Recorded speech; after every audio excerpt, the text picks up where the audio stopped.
존경하는 귀빈 여러분, 안녕하십니까? 전 주한 중국 대사이자 중국 민간 국제관계 전문 싱크탱크 차하얼 학회 동북아 사무수석연구원 추거 홍입니다.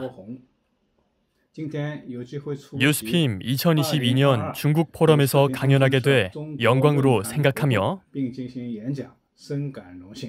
초청해주신 주최 측에 깊은 감사를 드립니다. 오늘 강연 주제는 상호 존중, 상향 이행으로 중한 관계의 안정적이고 장기적 발전을 추진하자입니다. 크게 4가지 부분에서 말씀드리고자 합니다. 첫째, 수교 30년간 양국이 거둔 성과와 앞으로 해결해야 할 주요 과제. 둘째, 중한 양국을 둘러싼 환경의 새로운 상황과 변화. 셋째, 오늘날 중한 관계에 대한 인식과 평가. 넷째, 새로운 정세 속에서 중한 관계가 나아가야 할 방향입니다. 먼저 수교 30년간 한중 양국이 거둔 거대한 성과와 앞으로 해결해야 할 주요 과제입니다. 결론적으로 말씀드리자면 30년 전 중한 양국이 정식으로 외교 관계를 수립한 것은 역사적 사건이었습니다. 양자 간 측면에서 볼 때 수교는 이웃 국가임에도 불구하고 장기간 적대하고 거부해왔던 역사를 종식시키고 역사적 화해를 이루게 했기 때문입니다. 국제적 측면에서는 세계적으로 가장 마지막까지 남아있던 냉전의 잔해, 즉 동북아 지역의 냉전적 대립구도 종식의 시작을 알렸습니다. 그 중에서 가장 중요한 상징적 성과는 바로 중국의 적극적인 추진 속에 한반도 남북 2개 정부의 UN 동시 가입이 성사되고 국제사회 다수 국가가 남북 2개 정권을 교차 승인하게 됐다는 것입니다. 특히 경제면에서 한강의 기적을 이룬 지 얼마 안 됐던 한국에 있어 UN 가입은 한국이 이미 국제사회의 완벽한 일원이 되었음을 의미하는 것이었습니다. 이는 비범한 의의를 갖는 것으로 한국의 국제적 지위와 영향력을 강력하게 끌어올렸습니다. 이립의 해를 맞이한 중한 관계는 양국 정부와 인민의 공동 노력 속에 냉전 구도를 돌파하고 이데올로기적 차이를 뛰어넘었습니다. 상호 존중을 견지하면서 호혜 협력을 적극 심화시켰고 지역 평화와 안정을 함께 수호했습니다. 세계적인 도전에 함께 대응하면서 전 세계가 괄목할 만한 비약적인 발전을 이룸과 동시에 국가 간 관계의 모범이 됐습니다. 이는 양국과 양국 인민의 실질적인 이익을 가져다 주었고 동북아, 나아가 세계 평화와 번영에도 중요한 공헌을 했습니다. 그 주요 성과는 크게 5가지 분야에서 두드러집니다. 첫째, 정치 관계 수준이 부단히 높아지면서 비록 기복이 있긴 하지만 양국 관계가 전반적으로 안정적이면서 양호한 방향으로 발전해 왔다는 것입니다. 50여 차례에 달하는 정상 간 교류 회담과 빈번한 고위층 대화, 그리고 부단히 제고된 양자 간 동반자 관계 수준은 중한 관계의 건강하고 안정적인 발전을 강력히 보장했습니다. 1998년 11월 김대중 대통령의 방중 당시 양국은 처음으로 21세기 협력 동반자 관계를 맺었습니다. 2003년 7월 노무현 대통령 방중 때 전면적 협력 동반자 관계로 격상됐고 2008년 이명박 대통령의 방중 때 전략적 협력 동반자 관계로 또 한 번 격상됐습니다. 2014년 시진핑 주석의 방한 때에는 양국이 공동 발전을 실현하는 동반자, 지역 평화에 기여하는 동반자, 아시아 발전을 추진하는 동반자, 세계 번영을 촉진하는 동반자라는 4대 동반자 관계가 되기로 확정함으로써 전략적 협력 동반자 관계를 더욱 내실화했습니다.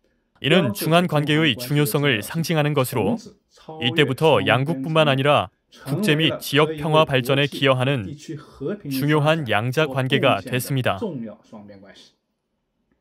둘째, 호해 협력을 통해 공동 발전을 실현한 것입니다. 중한 양국의 발전 단계는 다르지만 경제적 상호 보완성은 매우 강합니다. 양국의 무역 규모가 수교 당시의 50억 달러에서 2021년 3,623억 5천만 달러로 72배 늘어났습니다. 이는 아주 좋은 예시입니다. 중국이 고품질의 세계 공장이 될 수 있었던 데에는 전체 1,000여 달러에 달하는 한국의 대중 직접 투자가 매우 큰 기여를 했습니다. 유럽이나 일본의 대중 투자와 비교할 때 한국 대중 투자의 질이 상대적으로 높았습니다. 한국에 있어서도 중국은 가장 이상적인 투자 대상국이며 첨단 부품과 중간재 수출의 가장 중요한 수출 시장입니다. 오늘날 중한 양국은 서로의 중요한 무역 파트너가 됐습니다. 중국은 한국의 최대 무역 파트너, 최대 수출 시장이자 최대 수입국이자 최대 해외 투자 대상국입니다. 한국은 중국의 제2대 무역 파트너이자 최대 수입국, 제3대 수출 시장입니다. 셋째, 높은 수준의 전략적 소통과 협업을 통해 한반도 평화와 안정을 공동 수호한 것입니다. 한반도의 전쟁 혹은 평화, 핵 보유 혹은 폐기라는 두 개의 중대 문제에 있어 중한 양국은 공동의 이익, 비슷한 입장과 생각을 갖고 있고 줄곧 다차원적이고 높은 수준의 전략적 소통과 협조를 해왔습니다. 2005년 9월 미북 관계가 경색 국면에 빠지고 한반도 핵 위기감이 고조됐을 때에도 중한 양국은 미북 사이에서 중재자 역할을 함으로써 육자 회담이 돌파적 진전을 거둘 수 있도록 했고 이정표적 의미를 갖는 9.19 공동성명 체결을 성사시켰습니다. 성명이 확립한 여러 목표와 말 대 말, 행동 대 행동 원칙에 따라 각국의 관심 사안을 해결한다는 원칙적 이념은 오늘날까지도 중요한 지도적 의의를 갖습니다. 평창 동계올림픽을 기점으로 현재까지 한반도의 완화적 분위기가 이어지고 있는 데에는 중한 양국의 밀접한 전략적 소통과 암묵적 전략적 협력이 매우 중요한 역할을 했습니다. 한반도 정세가 긴장에서 완화로 전환할 때마다 중한 간 고효율의 전략적 협력이 역할을 발휘했다고 할 수 있습니다. 넷째, 인문 교류가 꽃을 피우면서 중한 관계 여론의 기초를 튼튼히 했다는 것입니다. 30여 년간 양국 간 인적 교류 규모는 1992년에 연인원 13만 명에서 코로나19 확산 전의 1,037만 명으로 80배가량 늘어났습니다. 중국은 한국 최대의 외국인 관광객 송출국이고 한국은 중국 관광객이 가장 선호하는 10대 국가 중 하나입니다. 중한 양국에는 각각 100만여 명의 상대국 국민이 거주 중이고 그중 양국의 상대국 유학생 수는 장기간 7만 명 이상을 유지했습니다. 중한 양국은 모두 유교 문화권에 속한 나라들로서 유사한 문화를 갖고 있습니다. 중국과 한국에서 본 한류와 한풍은 서로를 밝게 비추면서 양국 인민 간 상호 이해를 더욱 강력하게 증진시켰습니다. 다섯째, 협조 협력을 통해 전 세계적인 도전에 공동 대응함으로써 인류 사회 발전에 기여했습니다. 보호무역주의에 반대하거나 WTO 등 다자간 무역 체제를 수호하는 것, 중이란 FTA나 RCEP 등을 대표로 하는 영내 경제 협력을 추진하는 데 있어 중한 양국의 이익은 완전히 일치하고 주장 역시 고도로 부합합니다. 기후변화에 대응하고 비전통적 안보 위협을 방지하며 국제 정의를 수호하는 등의 사안에 있어 양국의 협조 협력은 심화해 왔습니다. 유엔 안전보장이사회 개혁 문제에서도 양국은 매우 밀접하게 협력하고 협조해 왔습니다. 특히 코로나19 팬데믹 이후 중한 양국 간 고효율의 우수한 방역 협력은 신속과 솔선이라는 단어로 객관할 수 있을 것입니다. 코로나19 사태가 갑작스럽게 발생했을 때 양국은 가장 신속하게 관민 모든 차원에서 서로에게 도움의 손길을 내밀면서 어려운 시기 양국이 상호 협조하여 난관을 함께 헤쳐가는 좋은 이웃 관계임을 보여주었습니다. 코로나19가 전 세계적으로 확산해 갈 때도 중한 양국은 솔선하여 양자 간 방역 협력 메커니즘을 구축했고 솔선하여 양국 인민 왕래를 위한 단축 통로를 만들었으며 솔선하여 생산 및 조업 협력을 추진했습니다. 전염병에 대응하고 생산 활동을 재개할 수 있는 방역 협력의 신모델을 확립함으로써 전 세계, 특히 동북아 지역의 방역 협력의 훌륭한 모범이자 본보기가 되었습니다. 이와 함께 우리가 반드시 알아야 할 것이 있습니다. 중한 관계의 30년 발전 여정이 결코 순탄치만은 않았다는 것입니다. 여러 차례의 기복을 겪었고 사드라는 중대한 좌절을 경험하기도 했습니다. 좌절을 초래한 직접적 원인은 매번 달랐지만 근본적 원인은 단 한 가지라고 생각합니다. 바로 전략적 상호 신뢰가 부족하다는 것입니다. 중대 전략적 문제를 둘러싼 상호 신뢰 부족은 주로 미국 관련 요소에 기인하며 그 전형적 사례가 바로 사드 사건입니다. 양자 간 문제를 둘러싼 상호 신뢰 부족은 역사와 현실 문제에 대한 양측의 견해차와 모순 때문이며 주로 역사 교과서 등의 학술 분야와 해양 경계 획정, 방공 식별 구역 등 분쟁에서 드러납니다. 최근 양국 민중의 상호 호감도가 부단히 낮아지고 있는 것도 양국 관계의 고수준 발전을 제약하고 있습니다. 수교 30년간 중한 관계는 비약적인 발전을 이루었지만 한 가지 난제가 여전히 적절하게 해결되지 못하고 있습니다. 중한 관계의 순항 혹은 난항 여부와 무관하게 양국 민중의 상호 호감도가 높아지지 않고 있다는 것입니다. 가깝지만 친하지는 않은 문제입니다. 특히 최근 양국 젊은이들의 상호 호감도 저하는 걱정스러운 수준입니다. 양국 간 실무 협력이 전반적으로 양호함에도 민중의 상호 감정은 좀처럼 가까워지지 않고 특히 한국 민중의 대중 호감도가 계속 낮아지는 이유는 무엇일까요? 저는 주로 세 가지 원인이 있다고 생각합니다. 첫째, 근래 중한 간 모순과 견해차가 늘어난 것과 관계가 있습니다. 사드 문제, 어업 분쟁, 역사 문제에 대한 의견차가 대표적입니다. 이들 문제가 편협한 민족주의 세력에 의해 얽힌 것이 한국 민중의 대중 호감도 저하의 주요 원인일 것입니다. 둘째, 한국 주류 매체의 중국 관련 보도가 전반적으로 부정적이고 사실과 다른 것과 관련이 있습니다. 한국에서 6년간 근무했던 제 경험에 비추어 볼 때 한국의 대중 여론 환경은 확실히 이상적이라 할 수 없습니다. 부정적 보도가 상대적으로 많습니다. 물론 자국 정부 관련 보도 역시 긍정적인 것보다 부정적인 것이 많다는 것을 저는 알고 있습니다. 이것은 아마도 한국 매체가 전통적으로 여론의 관리 감독 역할을 상당히 중시해온 데 따른 결과일 것입니다. 그러나 이렇게 중국의 부정적인 여론 환경은 분명 한국 민중의 대중 호감도가 계속해서 저하하는 데 간과할 수 없을 정도로 잘못된 역할을 하고 있습니다. 셋째, 코로나19로 인해 양국 간 인문 교류가 제대로 이루어지지 못했기 때문입니다. 사람과 사람 간 직접 교류가 많을 때에는 모순이나 견해차가 있어도 직접적인 소통과 교류를 통해 의심을 해소하고 신뢰를 쌓을 수 있습니다. 사람 간 직접 교류가 줄어들거나 심지어는 중단되면 편견과 오해가 쉽게 커지고 부풀려질 수 있습니다. 중한 관계를 안정적이고 장기적으로 발전시키기 위해서는 전략적 상호 신뢰와 가깝지만 친하지 않은 민중 감정이라는 두 가지 시급한 과제를 적절히 해결하는 것이 관건입니다. 다음으로 오늘날 중한 관계가 처한 새로운 상황에 관해 말씀드리겠습니다.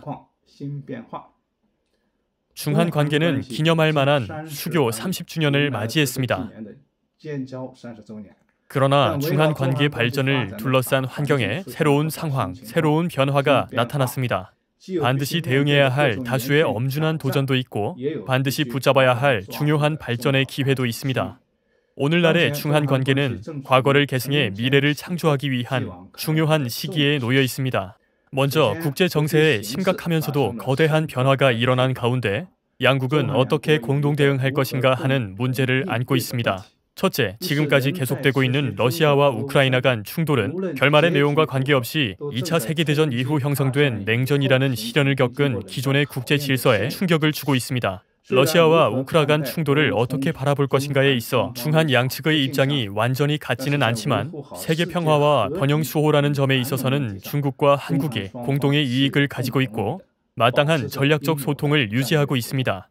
둘째, 미국이 대중 전략적 억제를 끊임없이 고도화하면서 중미 관계가 고도의 긴장 상태에 빠졌고 이것이 미래의 세계 정치, 경제, 안보에 지대한 영향을 미치고 있다는 것입니다. 이는 필연적으로 중한 관계에까지 실질적인 충격과 영향을 줄 것입니다. 각자의 대미 관계가 중한 관계 발전에 미치는 영향을 어떻게 피할 것인가? 이것은 현재 중한 양국 앞에 놓인 현실적 난제입니다. 중국 입장을 말씀드리자면 지금까지 그래왔듯이 앞으로도 한국의 중미 양국 중 어느 한쪽에 설 것을 요구하지 않을 것입니다. 한국과 미국 간 정상적인 관계 발전에 간섭하지 않을 것이고 중미 관계를 처리할 때 한국의 이익을 침해하는 일은 더더욱 하지 않을 것입니다. 중국은 한국이 독립 주권 국가로서 자신의 전략적 이익에 따라 또한 지역 및 세계 평화와 번영 수호를 위해 중한 관계 중에 미국 관련 요소를 적절히 처리하고 자신의 중대 이익과 관련된 문제에 있어서 전략적이고 자주적인 태도를 유지하기를 기대하며 그러리라 믿습니다. 다음으로 한국 새 대통령이 선출됨에 따라 중한 고위층이 정치적 상호 신뢰를 쌓는데 또 한 번 일정 기간의 적응기가 필요해졌습니다. 윤석열 대통령과 문재인 전 대통령은 집권 이념에 있어서 분명한 차이를 갖고 있습니다. 중국은 윤석열 대통령이 이끄는 한국 새 정부의 대내외 정책, 특히 대중 정책이 어떻게 조정되고 달라질지에 매우 주목하고 있습니다. 중한 관계가 당면한 새로운 국면을 어떻게 발전시킬 것인가, 여기에는 일정 기간의 적응이 필요할 것입니다. 세 번째로, 지역 정세의 불확실성이 증대됐고 따라서 중한 양국 모두에 있어 지역 평화 및 안정 수호를 위한 전략적 협력을 강화해야 합니다. 첫째, 한반도 상황이 긴장 국면으로 돌아설 수 있습니다. 올 들어 반년도 채 되지 않아 북한은 탄도미사일 발사 시험을 16차례 이상 진행했습니다. 지난 2년간의 유사 미사일 발사 시험 횟수보다 많은 것입니다. 북한이 또 한 번 소문 속의 새로운 핵실험을 진행한다면 한반도 정세는 분명 새로운 긴장 국면에 접어들게 될 것입니다. 둘째, 미국과 일본이 수단을 가리지 않고 본 지역에서 냉전식의 집단 대항을 도발하고 있고 특히 중국 포위 및 억제에 한국을 끌어들이고자 하면서 지역 안보 정세가 날로 복잡해지고 심지어는 긴장 상태로 가고 있습니다. 셋째, 한반도 평화와 안정을 수호하고 한반도 비핵화 실현을 추진하는 데 있어 중한 양국은 상당히 일치된 입장을 갖고 있지만 평화와 비핵화를 실현하는 방법과 방식에 있어서는 그렇지 않습니다. 게다가 한국 정권이 교체될 때마다 한국의 한반도 정책 역시 달라지고 조정돼 왔습니다. 특히 윤석열 대통령의 대북 정책과 문재인 전 대통령의 대북 정책에는 확연히 다른 점이 있습니다. 한반도 문제에 관한 중한 양국의 전략적 소통과 전략적 협조를 위해 더욱 안정적이고 효과적인 방식과 방법을 모색해야 합니다. 앞서 말한 대로 중한 관계를 둘러싼 환경에 새로운 변화와 새로운 상황이 발생하고 중한 관계 발전에 무수한 새로운 도전들이 나타났습니다. 그럼에도 불구하고 새로운 정세 속에서도 중한 양국의 공동 이익이 양자 간의 모순이나 이견을 압도하고 중한 관계 심화 기회 또한 도전보다 훨씬 거대합니다. 다음으로 오늘날 중한 관계에 대한 인식과 평가에 관한 것입니다. 먼저 윤석열 대통령 취임 이후의 중한 관계가 대체로 순조롭고 양호하게 출발했다고 생각합니다. 첫째, 중한 고위층 대화 채널이 원활하게 유지되면서 중한 관계가 새로운 상황 속에서 더욱 순조롭게 발전하는 것을 정책적으로 강력히 보장했습니다. 윤석열 대통령은 거듭 강조했습니다. 중국은 한국 최대의 무역 협력 파트너다. 국민의힘은 줄곧 한중 관계를 고도로 중시해왔다. 한중 수교는 국민의힘 전신인 민주자유당 집권 시기에 이루어졌다. 양국 관계가 상호 존중을 토대로 더 큰 발전을 이루고 한 단계 더 올라설 수 있기를 바란다. 윤 대통령은 또 외국 사절 중 가장 먼저 싱하이밍 주한 중국 대사를 접견함으로써 중국에 대한 선의를 능동적으로 표현하기도 했습니다. 중국 역시 윤석열 대통령을 매우 중요하게 생각합니다. 시진핑 주석은 즉각 축전을 보냈을 뿐만 아니라 관례를 깨고 당선인 신분의 윤 대통령과 전화 통화를 했습니다. 통화에서 중국은 일관되게 중한 관계를 중시해왔다. 중한 수교 30주년을 계기로 상호 존중을 견지하고 정치적 상호 신뢰를 강화하고 민간 우호를 증진함으로써 중한 관계의 안정화를 실현하자고 했고, 이에 윤석열 대통령은 적극적으로 화답하며 한국은 중국 고위층과의 교류 상호 신뢰 증진과 민간 우호 촉진을 통해 한중 관계를 더욱 높은 수준으로 끌어올리기를 바란다고 했습니다. 이외 왕岐산 부주석이 이끄는 대표단이 윤 대통령 취임식에 참석했습니다. 중한 수교 이래 중국이 파견한 최고위급 대표단으로 이는 달라진 정세 속 중국이 중한 관계를 얼마나 중시하고 있는지를 보여줍니다. 둘째, 통상 무역이 빠른 성장세를 유지하면서 중한 관계가 새로운 상황 속에서 더욱 순조롭게 발전하는 데 더욱 견고한 토대가 됐습니다. 올해 상반기 기준 중한 무역 규모는 1,842억 5천만 달러에 달했습니다. 이는 전년 동기 대비 9.4% 증가한 것으로 같은 기간 중일 간 무역액 1,771억 4천만 달러를 초과했습니다. 올해 중한 간 무역액은 4천억 달러에 달하거나 넘을 것으로 보입니다. 그렇게 되면 한국은 처음으로 일본을 제치고 중국의 제2대 무역 파트너가 됩니다.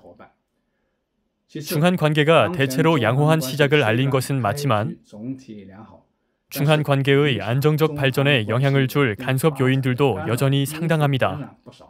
따라서 양국의 깊은 관심과 적절한 처리가 필요합니다. 첫째, 각자의 제도와 핵심 이익을 상호 존중하는 데 있어 양국 간 모순과 이견이 커졌습니다. 중국의 관심 사안에 대해 말하면 한국의 역대 정부들은 타이완, 신장, 시장 등의 문제에 있어 대체로 중국 측 핵심 이익을 존중하고 남해, 인권 등 문제에 있어서도 입장 표명에 신중하고 주의를 기울였습니다. 그러나 지난해 이후 한국이 제3국가와 공동 발표한 문건에 중국의 관심 사안인 타이완 해협, 남해 등 관련 내용이 포함됐습니다. 이들 문제에 있어 양국은 각기 다른 인식과 입장을 가질 수 있지만 그럼에도 불구하고 양자 차원의 진솔한 대화를 통해 신뢰를 증진하고 의심을 해소해야 합니다. 제3국과 공동 발표한 문건에 이러한 문제들이 언급된다면 중국은 분명 관심을 가질 것이고 심지어는 불필요한 오해를 불러일으킬 수도 있습니다. 둘째, 제3자로부터 오는 간섭 요인이 끊임없이 증대되고 있습니다. 특히 두드러진 문제는 각자의 대미 관계가 중한 관계의 정상적 발전을 방해하고 있는 것입니다. 주목해야 할 것은 한국과 나토 간 관계입니다. 윤석열 대통령의 취임 후 가장 중요한 외교적 과제는 바로 한미동맹 관계를 재건하고 공고히 하는 것입니다. 이 사안 자체로만 본다면 중국은 한국 스스로의 전략적 선택이라 생각하고 이에 대해 평론을 낼 뜻이 없습니다. 단 한미동맹이 중국 중대 안보 이익에 영향을 미치는가 여부는 중국의 관심 사안입니다. 한국이 미국 주도의 중국 억제의 목적이 있는 인도태평양 전략에의 전면 참여 여부, 첨단 제조업, 첨단 과학기술 분야에서 미국 요구에 따른 대중협력 제한 여부, 한미일 3국 군사안보협력 추진 여부 등 문제들이 그렇습니다. 저는 한미동맹의 포지셔닝에 있어 한미 양국의 입장이 결코 같지 않을 것이라고 생각합니다. 한국은 한미동맹을 자국 안보 보장의 중요한 전제 조건으로 여기고 주로 북한으로부터의 안보 위협에 대응하고자 하며 이러한 동맹 관계를 이용해 제3국, 특히 중국의 안보 이익을 침해할 의도가 없겠지만 미국은 다릅니다. 미국은 한미동맹을 자국 글로벌 전략의 중요한 일환으로 여기며 중국 굴기를 억제할 전략적 최전방으로 간주합니다. 미국은 미일 한 3국 군사협력을 적극 추진함으로써 일본과 한국을 모두 중국 포위와 억제에 끌어들이고자 합니다. 바로 이러한 포지셔닝상의 입장 차이에서 기인해 한미동맹은 중한 관계에 줄곧 다방면적이고 실질적인 영향을 미쳤습니다. 따라서 윤석열 대통령의 정식 취임 후 한미동맹이 어떻게 운용되고 변화할지, 특히 한국의 입장에 어떤 커다란 변화가 생길 것인지에 중국은 확실히 매우 주목하고 있습니다. 중국은 한국이 미국과의 동맹 관계를 발전시키는 동시에 중국의 관심 사안에도 주의를 기울이고 이를 중시할 것을 바랍니다. 한국과 나토 간 관계에 관한 중국 측의 기본 입장은 당사국과 나토 간 관계가 지역 및 세계 평화, 안정에 도움을 주고 제3자를 겨냥하거나 제3자의 이익을 침해해서는 안 된다는 것입니다. 중국은 한국이 표명한 입장을 확인했습니다. 윤 대통령의 나토 정상회담 참석은 우리의 안보적 필요에 의한 것이다. 특정 국가와 지역을 배제하거나 반대하는 것을 의미하지 않는다. 이에 있어 중국과 공동의 관심사에 관한 소통을 유지하기 바란다. 중국은 한국이 나토와의 관계를 발전시키는 데 중국을 겨냥하고자 한 의도가 없다는 것을 알고 있습니다. 그러나 분명히 알아야 할 것은 나토는 그렇지 않다는 것입니다. 나토는 이미 중국을 체제적 도전으로 규정했습니다. 한국과의 협력을 적극 추진하는 데에는 분명 중국을 겨냥한 측면이 있습니다.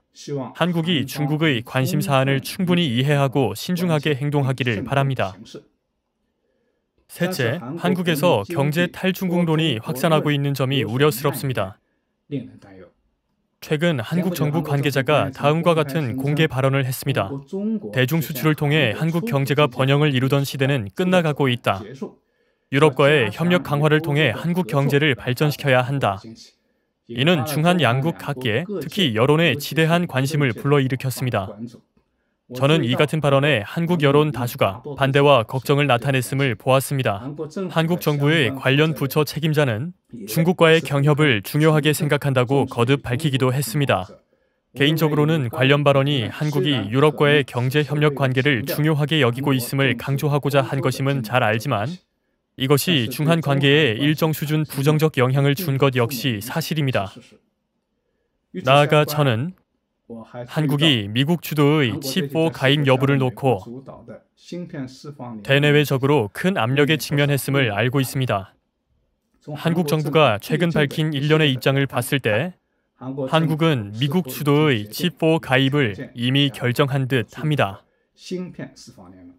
그러나 그 전제 조건은 4개 당사국이 하나의 중국 원칙을 존중하고 대중 수출을 제한해서는 안 된다는 것이어야 합니다. 개인적으로는 한국이 분명 좋은 생각을 갖고 있을 것으로 믿지만 현실은 다를 수 있습니다. 칩4는 미국의 중국 억제 전략의 일환으로서 동맹국이 반도체 분야에서 중국과 협력하는 것을 제한하는 데 그 목적이 있습니다. 중국 반도체 산업 발전의 숨통을 조이고 중국 첨단 기술의 발전을 막기 위한 것입니다. 미국이 한국의 조건을 수용할 가능성은 크지 않습니다. 양보해서 모종의 변통적 방식으로 한국 조건을 수용한다 할지라도 중국 겨냥이라는 해당 동맹의 본질은 바꿀 수 없을 것입니다. 한국이 칩4에 가입하게 되면 분명 득보다 실이 많을 것이라는 게 제 생각입니다. 우선 한국 반도체 산업 자체가 엄중한 피해를 보게 될 것입니다. 한국 반도체 생산량의 60%가 중국으로 수출되고 있습니다. 2021년 반도체 관련 대중무역액은 760억 달러로 그해 중한 무역액의 5분의 1을 차지했습니다. 반도체는 한국의 대중무역에서 주요 흑자 품목이기도 합니다. 만약 한국이 칩4에 정식 가입하고 미국의 반도체법 규정을 따른다면 향후 10년간 중국에 첨단 반도체를 수출할 수 없게 될 뿐 아니라 중국 내 반도체 공장을 확장할 수도 없습니다. 중국의 신규 반도체 공장 건설은 더욱 불가능해질 테니 그 손실은 가히 짐작할 수 있을 것입니다. 중국을 배제한 반도체 동맹의 미래가 밝을 수만은 없습니다. 자승자박 모양새가 될 뿐입니다. 중국은 이미 세계 최대의 반도체 소비 시장이자 중요한 반도체 생산국이 됐기 때문입니다. 특히 반도체 제조 및 자급률 재고 속도가 더욱 빨라지고 있습니다. 중국을 배제한 반도체 동맹을 만들어 중국 반도체 산업의 발전을 막고자 하는 구상은 성공할 수 없습니다. 이창양 산업통상자원부 장관은 최근 명확히 밝혔습니다. 한국은 경제적 국익 차원에서 칩4 가입을 결정할 것이다. 특정 국가를 배제하거나 폐쇄적인 모임을 만들 생각은 전혀 없다. 한국이 자신의 장기적인 이익과 글로벌 반도체 산업 공급망 안전 보장이라는 관점에서 칩4 가입 여부에 있어 신중한 결정을 내리길 바랍니다. 마지막으로 새로운 정세 속 중한 관계의 안정적 장기적 발전에 관해 말씀드리겠습니다. 중단기적으로는 중한 관계에 달라진 상황에 적응하기 위한 일정 기간의 조정기가 필요하겠지만 장기간 양국 관계가 좋은 방향으로 발전해온 큰 흐름은 달라지지 않을 것입니다. 중한 양국은 이사갈 수 없는 가까운 사이이며 운명 공동체이기 때문입니다. 호혜 공영의 중한 관계를 잘 발전시키고 한중 양국 공동의 터전인 동아시아와 전 세계 평화와 발전을 수호하는 것은 중한 양국의 공동 사명이자 책임입니다. 특히 코로나19 상황이 여전히 엄중하고 국제 정세에 100년 만에 대변혁이 일어났으며 중미 모순이 날로 첨예해지고 복잡해지고 있는 가운데 중한 관계의 중요성은 더욱 커지고 있고 양자 간의 공동 이익은 늘어나고 있으며 전략적 협력 필요성도 증대되고 있습니다. 양국은 영내, 나아가 세계적으로 중요한 양자 관계가 됐습니다. 새로운 정세 속에서 중한 관계가 안정적으로 멀리 나아가기 위해서는 상호 존중과 구동 존의를 토대로 상향 이행함으로써 전략적 상호 신뢰 수준의 전면 제고가 중요하다고 생각합니다. 전략적 상호 신뢰 제고에는 고위층 소통 강화가 관건입니다. 중한 수교 30주년 기념을 계기로 정상을 포함한 고위층의 정기 상호 방문 메커니즘을 확립하고 정치적 상호 신뢰 증진을 위해 힘쓴다면 중한 관계가 각종 위험과 도전을 막아내고 대국을 안정시키는 데 도움이 될 것입니다. 전략적 상호 신뢰를 강화하기 위해서는 전략적 대화 메커니즘 완비가 전제돼야 합니다. 중한 간 고위급 전략 대화는 그 시작이 늦은 데다 지금도 중요 영역 전부를 커버하지는 못하고 있는 상황인 만큼 조속히 고도화하고 완비할 필요가 있습니다. 안정적인 전략적 상호 신뢰 관계를 구축하기 위해서는 외교 국방의 2+2 전략 대화 메커니즘이 가장 중요합니다. 이러한 전략적 대화 메커니즘을 기존의 차관급에서 장관급으로 조속히 격상시켜야 합니다. 전략적 상호 신뢰 수준 제고는 양자 간 이견과 모순 통제를 위한 전제 조건입니다. 정치 체제는 다르지만 양국은 서로에게 중요한 이웃입니다. 중대 전략 문제를 포함한 일부 문제에 있어 이견과 모순이 존재하는 것은 정상적인 것입니다. 핵심은 구동 존의하고 효과적으로 통제할 수 있는가. 이러한 문제들이 양자 관계 발전의 큰 흐름에 불필요한 간섭을 초래하는 것을 방지할 수 있는가 하는 것입니다. 각자의 대미 관계를 제외하고 제가 생각했을 때 특히 신경 써야 할 문제들은 역사 교과서, 해양 경계 획정, 방공 식별 구역 등의 문제입니다. 이들 문제는 매체에 의해 쉽게 사건화할 수 있고 양국 민중 감정에 영향을 미치기 마련이므로 반드시 이성적이고 신중히 처리해야 합니다. 양국 정부 사이에는 돌발적 민감 사안을 처리하기 위한 긴급 연락 메커니즘이 다수 구축돼 있습니다. 이러한 메커니즘을 잘 활용함과 동시에 전략적 상호 신뢰를 증진시킴으로써 민감한 문제를 통제 가능한 상태에 두어야 합니다. 전략적 상호 신뢰 수준 제고는 호혜 협력 심화의 토대입니다. 중한 양국은 전통적 협력 모델과 사고방식의 구속에서 벗어나 새로운 협력 분야를 공동 개척하고 경제무역 협력의 신성장 포인트를 키워야 합니다. 중국을 생산기지로 했던 양국의 기존 협력 모델은 성장 공간이 제한적입니다. 특히 중국 제조업 수준이 제고됨에 따라 양국 간 동질화 경쟁은 가열되고 있는 한편 호혜적인 상호 보완성은 낮아지고 있는 상황입니다. 양국 간 무역액이 상당히 큰 폭으로 증가하긴 했지만 구조는 점점 단순해지고 있고 언제든 큰 파동을 겪을 수 있습니다.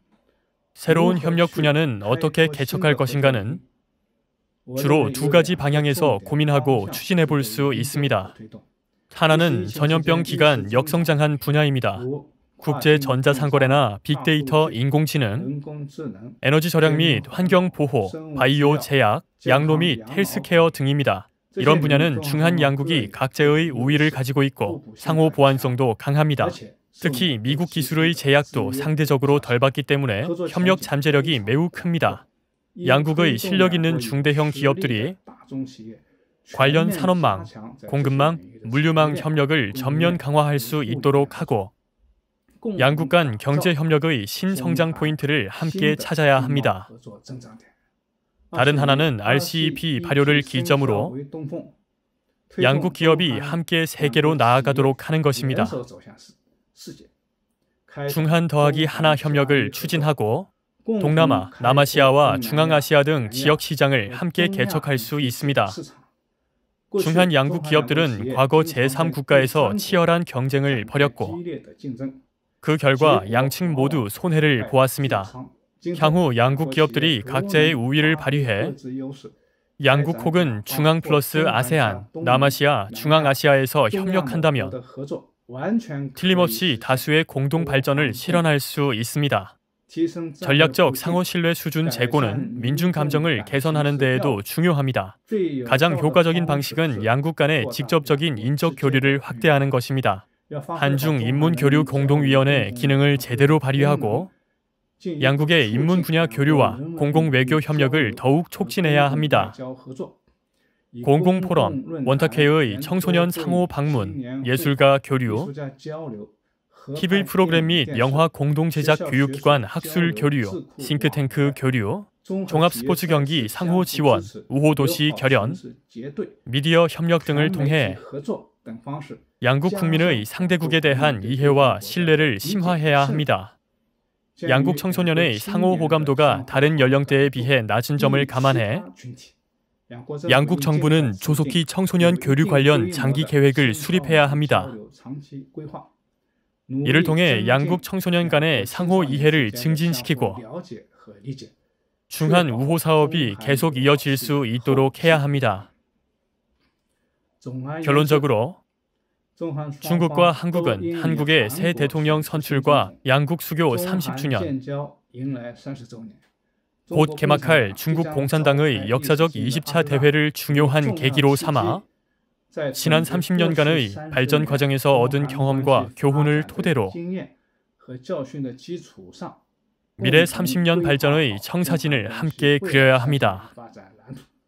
중한 양국은 공동의 이익을 다수 갖고 있고 특히 유구한 역사적 배경과 문화가 비슷하다는 우위를 갖고 있습니다. 양국이 실로 상호 존중하고 구동존의하며 상향 이행한다면 미래 30년 중한 관계는 맞닥뜨릴 수 있는 많은 어려움과 장애물을 극복하고 더 안정적이고 더 높은 수준의 발전을 실현할 수 있을 것입니다. 감사합니다.